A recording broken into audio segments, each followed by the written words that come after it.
Hello, how is everybody? I hope everybody's doing fine. This is the second one on the sin of omission. Like I said, the sin of omission seems like it's not there. It doesn't seem like anything really worthwhile speaking about, but in actuality, it is. If you just think about it, all the churches and all the people who have nonprofit organizations, if they didn't do anything to help other people, the world would be in an even worse place.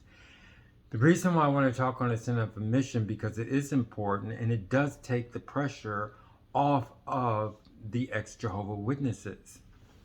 Now to get deeper into the sin of omission, first of all, it's done by Jehovah's Witnesses, the Jehovah Witness organization, and it's something that we never studied. And like I said, it's a fraudulent Christian organization to do something like utilizing the sin of omission to that extent would only confuse people because they don't really understand what's going on.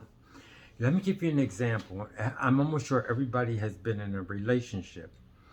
If your mate, if you know something's wrong with your mate and they're not telling you something, okay, that would be like a sin of omission. Something happened, even if it's just something that's on their mind. Something's on their mind and they don't trust you or they don't want to tell you what's wrong. That would be a sort of a sin of omission because they're not explaining, they're not doing anything to help your feelings that you know that there's something wrong and you need that part of communication.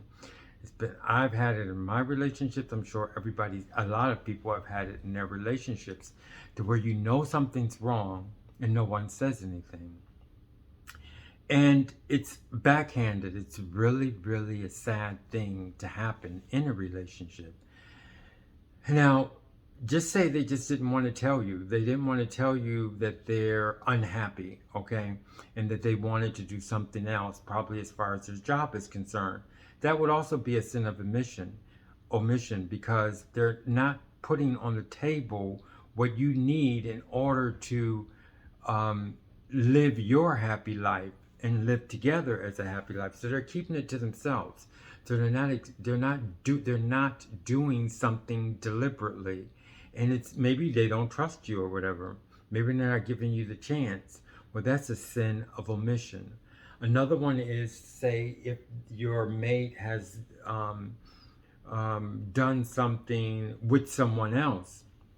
Say they're doing something with someone else. They're intimate with someone else and they don't want you to know. Well, them doing that is against the relationship, and also not telling you is also the sin of omission. So it kind of makes you crazy because you don't know. The major thing that's wrong is the sin of omission because you don't know what's going on and it's driving you crazy. You can't work. You're thinking about it all the time. And every time you wait for this person to come in that you love and you know that there's something wrong. Well, the connection is the thing that will make you feel better is even if they just told you, well, I'm seeing someone else. That just that right there helps you to know what you can do with your life because you're investing so much time into this person. So them just not admitting or not talking to you about something that's very serious is actually a sin of omission. Now, for an organization to live by it is I can't tell you how terrible it is. The reason why it takes the pressure off of the ex-Jehovah Witness, because it even took the pressure off of me, because I know now that my sisters and brothers who are Jehovah Witnesses and don't talk to me, I know it's nothing that I did. I know that I do bad things and they do bad things. But now I'm relieved of the fact that this person is deliberately sinning against me. Okay? It's just like if someone was stealing, okay? And they're stealing someone in your house or someone, a friend or something. You know they're stealing from, I mean, you don't know that they're stealing from you, okay? So that right there would be something underhanded. And every day that they don't tell you, or every time they do it behind your back, is actually a sin of omission. Yes, they're stealing, but they're also committing the sin of omission by not explaining to you every time they don't explain to you what's wrong. So that means that every day that you suffered from someone not speaking to you in your family, that is not your fault. Your feelings now can understand that they're doing something against you. Just like someone who's robbed, like I said, when they're living with you and they're doing something against your back, well, they're committing a sin, not a sin. They're doing something wrong to you. To God, it would be a sin. They're doing something wrong to you. But once you find out that they're doing something wrong, don't you feel better? Don't you know? Then you know how to handle the situation. It's like a relief because you can say, okay, I just can't trust this person. So when you know that you can't trust the person, then you can pretty much, how can I say, get rid of or adjust the circumstances in your mind so that you can feel better and so that you can live your life freely, and you could do other things, and you know the things that you can do. You know more about how to go about your day and how to deal with this person in your heart, because you give your heart to your friends and your family. So how it helped me by learning the sin of omission is I know now that it's not me. I'm getting all this pain from, yes, my brother's not talking to me, my sister's not talking to me, I can't talk to any of my friends that I had. But now I know that it's something that they're doing deliberately. I have to say deliberately. I mean, I know that they are taught this way, but still and yet I would have to say deliberately because I couldn't do it. I couldn't do it, and it's some kind of way that they have to wake up. I don't know how. That's up to them and God. But still and yet I know now there's not something that, it's not anything that I can do. It's out of my hands. So what I'm saying is I feel better now since I learned about the sin of omission, because I know that I don't have to wait for my brother if he's going to talk to me or not.